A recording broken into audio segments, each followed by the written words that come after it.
Parts যতটুকু ready করা হচ্ছে, যদি বাস্তবমুখী সরকার যদি আমাদের এই ইবতেদায়ী দাবি মেনে নেয়, ইবতেদায়ী দাবি মেনে নেওয়া মানে কি 40,000 ফ্যামিলি দাবি মেনে নেওয়া। ইবতেদায়ী দাবি মেনে নেওয়া মানে কি ধর্মীয় শিক্ষার যে ভিত্তিপ্রস্তর এটা শক্ত করা।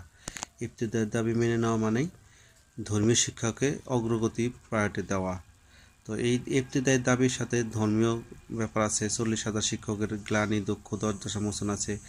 দেশ ও জাতিকে সুশিক্ষায় সুনাগরিক করার জন্য ইবতেদায়ীর ভূমিকা অনেক। এই সার্বিক বিষয় দিয়ে সরকার যদি বিবেচনা নেয় তাহলে ইবতেদায়ীর কি বেতন প্রয়োজন। ইবতেদায়ীর বেতন দেওয়াটা এখন জাতীয় ইস্যু হয়ে দাঁড়িয়েছে। ইবতেদায়ী শিক্ষকগুলো সবচেয়ে বৈষম্য শিকার। দীর্ঘ 40-42 বছর ধরে ইবতেদায়ী শিক্ষকগুলো বৈষম্য শিকার।